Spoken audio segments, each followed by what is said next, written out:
میثاق مدینہ، تحویل قبلہ، سیدہ فاطمہ رضی اللہ عنہا کا سیدنا علی رضی اللہ عنہ سے نکاح، جہاد و قتال کی اجازت، سرایا کا تذکرہ، غزوہ بدر اور غزوہ احد۔ لیجئے سماعت فرمائیے پیشکش محمد طارق شاہد۔ آپ نے انصار کو سیدنا انس بن مالک رضی اللہ عنہ کے گھر جمع فرمایا۔ مہاجرین کی تعداد 45 تھی۔ آپ مہاجرین اور انصار میں سے ایک ایک کو بلاتے گئے اور فرماتے گئے تم بھائی بھائی ہو۔ پھر ہوا یہ کہ یہ اخوت حقیقی اخوت سے بھی بڑھ گئی۔ اس موقع پر انصار نے جس فیاضی، ایثار اور میزبانی کا مظاہرہ کیا، انسانی تاریخ اس کی مثال پیش کرنے سے قاصر ہے۔ انصار نے مہاجر بھائیوں کی حیثیت مہمانوں کی نہ رہنے دی، بلکہ انہیں اپنی جائیداد اور کاروبار میں برابر کا حصے دار بنا لیا۔ اس طرح مہاجرین بہت جلد اپنے پیروں پر کھڑے ہو گئے۔ مہاجرین سے یہ انصار کی محبت ہی کا نتیجہ تھا کہ انہوں نے نبی صلی اللہ علیہ وسلم پر اپنے کھجوروں کے باغات پیش کیے کہ آپ ان باغات کو ان کے اور مہاجرین کے درمیان تقسیم کر دیں۔ آپ نے انکار فرمایا تو انصار نے مہاجرین سے کہا آپ لوگ کام کر دیا کریں، ہم پھلوں میں آپ لوگوں کو شریک کر لیں گے۔ آپ صلی اللہ علیہ وسلم نے اس تجویز کو پسند فرمایا۔ سیدنا سعد بن ربیع رضی اللہ عنہ بڑے مالدار انصاری تھے۔ انہوں نے اپنے مہاجر بھائی سیدنا عبد الرحمن بن عوف رضی اللہ عنہ سے کہا میرا مال آدھا آدھا تقسیم کر لو، میری 2 بیویاں ہیں، دیکھو جو تمہیں پسند ہو مجھے بتلا دو، میں اسے طلاق دے دیتا ہوں، عدت گزر جائے تو اس سے شادی کر لینا۔ یہ سن کر سیدنا عبد الرحمن بن عوف رضی اللہ عنہ نے فرمایا اللہ آپ کے اہل اور مال میں برکت دے، مجھے آپ بازار کا راستہ بتا دیں۔ انہوں نے بنو قینقاع کے بازار کا پتہ بتلا دیا۔ یہ بازار چلے گئے، محنت مزدوری کی، واپسی پر ان کے پاس کچھ فاضل پنیر اور گھی تھا۔ پھر تھوڑے ہی دن گزرے تھے کہ انہوں نے مال بھی کمایا اور ایک انصاری عورت سے شادی بھی کی۔ مدینے میں مسلمانوں کے علاوہ 2 اور جماعتیں بھی تھیں۔ یہ دونوں جماعتیں ہر لحاظ سے مسلمانوں سے مختلف تھیں۔ ان کا عقیدہ، دین، مصلحتیں، ضروریات، جذبات اور احساسات بالکل مسلمانوں کے خلاف تھے، اور یہ دونوں جماعتیں تھیں مشرکین اور یہود کی۔ چنانچہ نبی اکرم صلی اللہ علیہ وسلم نے ایک عہد و پیمان مسلمانوں کے مابین کرایا اور ایک دوسرا عہد و پیمان مسلمانوں اور مشرکین نیز مسلمانوں اور یہود کے درمیان کرایا، اور اس بارے میں ایک تحریر بھی لکھی گئی جس کے خاص خاص نکات یہ ہیں۔ نمبر 1، قریش اور یثرب کے مومنین و مسلمین اور ان کے ماتحت ہو کر ان کے ساتھ ملنے والے اور جہاد کرنے والے بقیہ لوگوں سے الگ ایک امت ہیں۔ نمبر 2، ان کی دیت کی ادائیگی اور قیدی کی رہائی اہل ایمان کے درمیان سابق دستور کے مطابق ہوگی، اور یہ فدیے اور دیت میں اہل ایمان کی مدد کریں گے۔ نمبر 3، یہ لوگ مفسد، ظالم اور باغی کے خلاف ایک ہاتھ ہو کر اٹھیں گے، چاہے وہ ان کی اپنی اولاد ہی کیوں نہ ہو۔ نمبر 4، کوئی مومن کسی مومن کو کافر کے بدلے قتل نہیں کرے گا اور نہ کسی مومن کے خلاف کسی کافر کی مدد کرے گا۔ نمبر 5، اللہ کا ذمہ ایک ہے، لہذا ایک معمولی آدمی کا دیا ہوا ذمہ بھی سارے مسلمانوں پر لاگو ہوگا۔ نمبر 6، جو یہود مسلمانوں کے پیروکار ہو جائیں ان کی مدد کی جائے گی اور وہ دوسرے مسلمانوں کی طرح ہوں گے۔ نمبر 7، مسلمانوں کی صلح ایک ہوگی۔ نمبر 8، جو کسی مومن کو قصدن قتل کر دے اس سے قصاص لیا جائے گا، سوائے اس صورت کے کہ مقتول کے ولی راضی ہو جائیں، اور اہل ایمان پر ضروری ہے کہ سب قاتل کے خلاف اٹھ کھڑے ہوں۔ نمبر 9، کسی مومن کے لیے حلال نہیں کہ کسی ہنگامہ برپا کرنے والے یا بدعتی کی مدد کرے یا اسے ٹھکانہ مہیا کرے۔ نمبر 10، ان کے درمیان کسی بات میں اختلاف ہو تو اسے اللہ اور اس کے رسول کی طرف لوٹایا جائے گا۔ اس عہد و پیمان کے علاوہ نبی اکرم صلی اللہ علیہ وسلم نے مختلف اوقات اور موقعوں پر مسلمانوں سے اسلامی اخوت کا حق بھی بیان فرمایا۔ انہیں آپس میں تعاون، مدد، اتحاد و یگانگت، غم گساری اور خبر گیری کی ترغیب دی، یہاں تک کہ یہ اخوت تاریخ کی انتہائی بلندیوں تک پہنچ گئی۔ باقی رہے مشرکین تو ان کا معاملہ اور تھا۔ ان کی اکثریت اپنے سرداروں اور بڑوں سمیت مسلمان ہو چکی تھی، اور ان میں اتنی سخت نہیں تھی کہ مسلمانوں کے مقابلے میں کھڑے ہو سکیں۔ لہٰذا ان سے نبی اکرم صلی اللہ علیہ وسلم نے یہ عہد لیا کہ کوئی مشرک قریش کی جان و مال کو پناہ نہیں دے گا، اور نہ کسی مومن کے آگے اس کی حفاظت کے لیے رکاوٹ بنے گا۔ اس عہد کے بعد ان کی طرف سے کوئی اندیشہ نہ رہا۔ باقی رہے یہود تو ان کے ساتھ نبی اکرم صلی اللہ علیہ وسلم نے جو معاہدہ کیا، اس کے خاص نکات یہ ہیں۔ نمبر 1، یہود مسلمانوں کے ساتھ ایک امت ہوں گے، ان کے لیے ان کا دین اور مسلمانوں کے لیے مسلمانوں کا دین ہوگا، ان کے ذمے ان کا خرچ ہوگا اور مسلمانوں کے ذمے مسلمانوں کا خرچ ہوگا۔ نمبر 2، جو طاقت اس معاہدے کے کسی بھی فریق سے جنگ کرے گی یا یثرب پر حملہ کرے گی، سب آپس میں اس کے خلاف تعاون کریں گے اور ہر ایک اپنی جانب کا دفاع کرے گا۔ نمبر 3، اس معاہدے کے شرکاء کے درمیان خیر خواہی، خیر اندیشی اور نیکوکاری کے تعلقات ہوں گے، گناہ کے نہیں۔ نمبر 4، آدمی اپنے حلیف کے جرم میں نہیں پکڑا جائے گا۔ نمبر 5، مظلوم کی مدد کی جائے گی۔ نمبر 6، جب تک جنگ برپا رہے گی یہود بھی مسلمانوں کے ساتھ خرچ برداشت کریں گے۔ نمبر 7، اس معاہدے کے شرکاء پر یثرب میں ہنگامہ آرائی اور کشت و خون حرام ہوگا۔ نمبر 8، اگر ان میں کوئی ہنگامہ یا جھگڑا برپا ہو جائے تو اس کا فیصلہ اللہ اور اس کے رسول کریں گے۔ نمبر 9، قریش اور ان کے مددگاروں کو پناہ نہیں دی جائے گی۔ نمبر 10، یہ معاہدہ کسی ظالم یا مجرم کے لیے آڑ نہیں بنے گا۔ اس معاہدے کی روح سے یثرب کے سارے باشندے مسلمان، مشرکین اور یہود ایک ہی وحدت کی لڑی میں پرو دیے گئے۔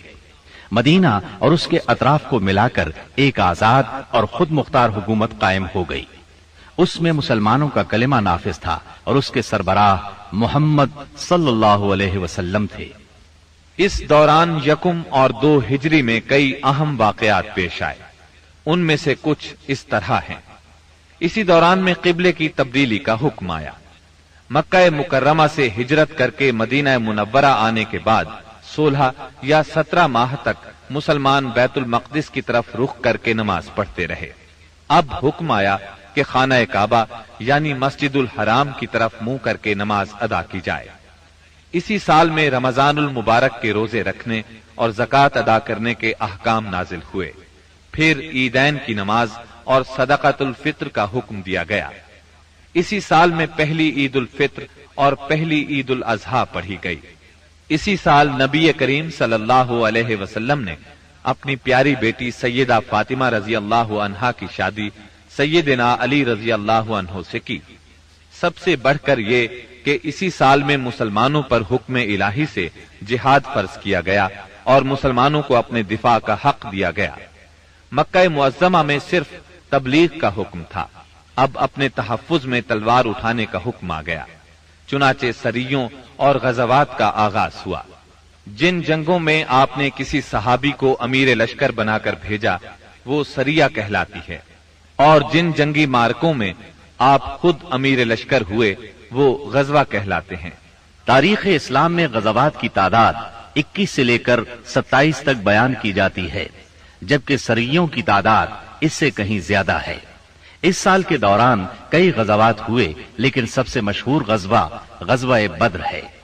نبی کریم صلی اللہ علیہ وسلم جب ہجرت کر کے مدینہ منورہ پہنچے تو ان دنوں مدینے میں ایک نہایت دولت مند اور با اثر شخص عبداللہ بن ابی تھا۔ ہجرت سے پہلے انصار میں اس کا بہت اثر و رسوخ تھا۔ انصار اسے اپنا سردار بنانے والے تھے، بلکہ اس کی تاج پوشی کے لیے ایک تاج بنوا لیا گیا تھا۔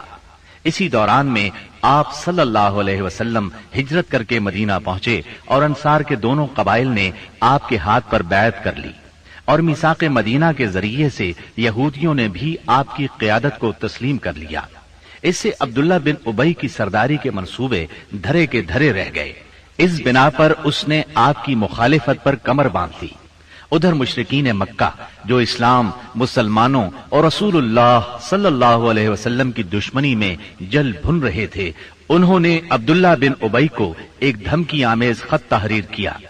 اس خط میں انہوں نے 2 ٹوک الفاظ میں لکھا: آپ لوگوں نے ہمارے صاحب کو پناہ دے رکھی ہے، اس لیے ہم اللہ کی قسم کھا کر کہتے ہیں یا تو آپ لوگ اس سے لڑائی کریں یا اسے نکال دیں، یا پھر ہم اپنی پوری جمعیت کے ساتھ آپ لوگوں پر چڑھائی کر کے آپ کے سارے جنگجوؤں کو قتل کر دیں گے اور آپ کی عورتوں کی حرمت پامال کر دیں گے۔ جب یہ خط عبداللہ بن ابی اور اس کے ساتھیوں کو ملا تو وہ رسول اللہ صلی اللہ علیہ وسلم سے جنگ کے لیے تیار ہو گئے۔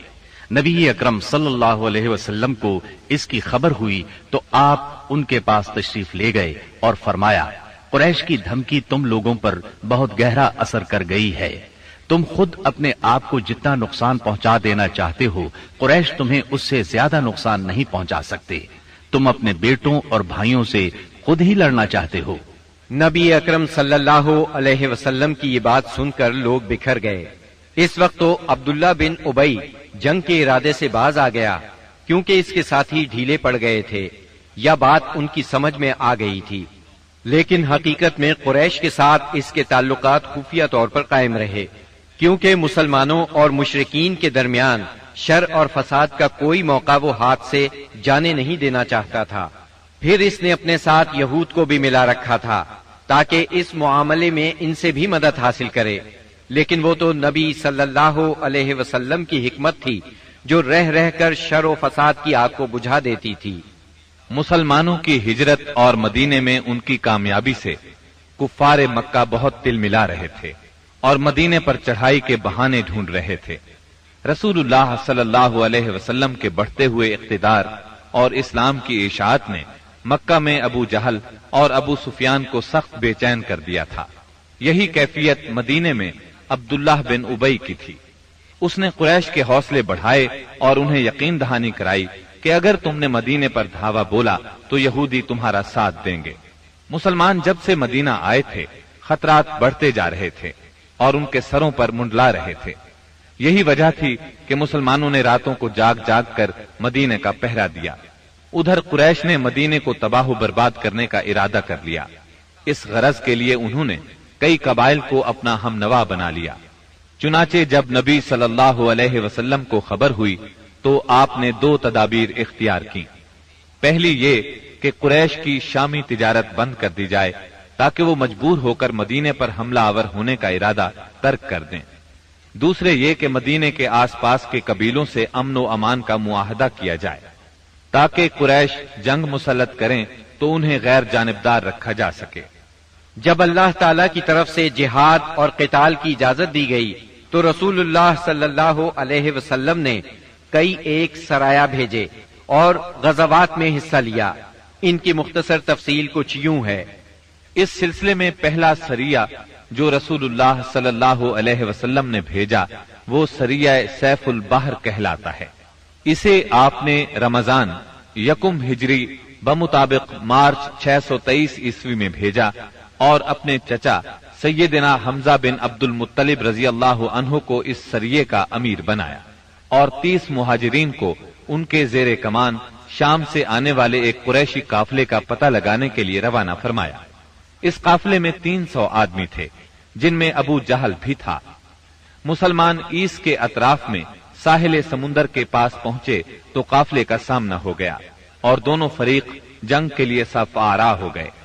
قریب تھا کہ جنگ ہو جاتی لیکن قبیلہ جوہینہ کے سردار نے بیچ بچاؤ کرا دیا۔ دونوں فریق واپس چلے گئے۔ یہ اسلامی تاریخ کا پہلا سریہ اور پہلا فوجی عمل تھا۔ اس کا جھنڈا سفید تھا اور یہ اسلامی تاریخ کا پہلا جھنڈا تھا۔ اس کے علم بردار سیدنا ابو مرصد کناز بن حسین غنوی رضی اللہ عنہ تھے۔ اس کے بعد پے در پے سریے روانہ کیے گئے۔